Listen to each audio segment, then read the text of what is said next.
Many ambitious goals fail because we approach them like ongoing, repetitive daily tasks.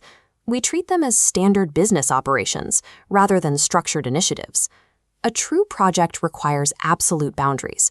As this definition shows, it must have a formal point of initiation on the calendar and a fixed date where the mission concludes.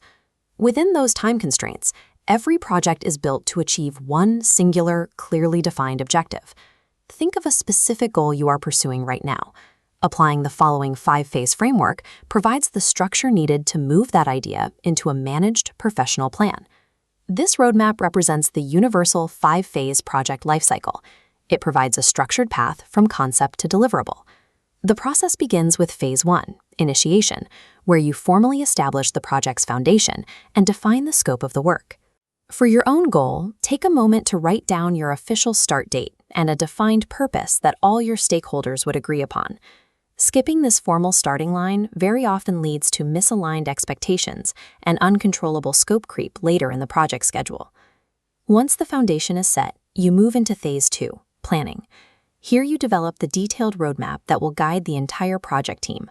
This triple constraint scale illustrates the core challenge of the planning phase, balancing the project's competing demands. On the left is your scope, defining the specific work. On the right are time and cost, the finite resources required to execute that scope.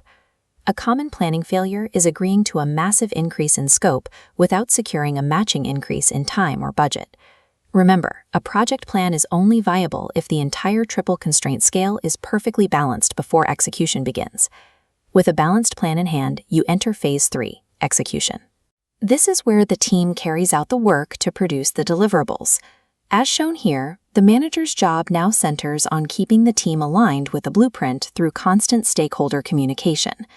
As the work progresses, you must keep everyone impacted by the project informed, aligned, and engaged. In this phase, the manager acts as an orchestrator, ensuring the team has the information and resources needed to hit their milestones. Phase 4, monitoring and controlling, occurs simultaneously with your execution. The purpose is proactive tracking. You measure your actual performance against the triple constraint baseline set during the planning phase. This chart shows how active risk management works. It allows you to identify budget overruns or schedule delays the moment they occur, rather than after the project has failed. This is your opportunity to intervene. You can course correct by adjusting scope or reallocating resources before the project drifts off track. Effective management relies on this active monitoring. It is the primary mechanism for saving projects that encounter obstacles. Finally, we reach Phase 5, closure. There is a common misconception that the project ends as soon as you deliver the final product. Proper closure requires documenting lessons learned. You must analyze what succeeded during execution and what failed. You ensure deliverables are finalized, confirm stakeholder satisfaction, and mark the mission complete.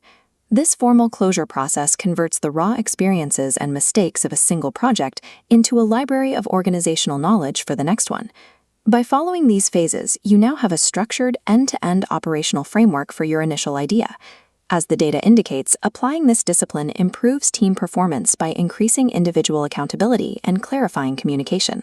Because these steps focus on universal constraints, they apply equally to IT development, physical construction, and general business initiatives. Apply this 5-phase structure to your current goal immediately. Pursuing formal methodologies and PMI certifications, such as the PMP, can turn this framework into a definitive career advantage.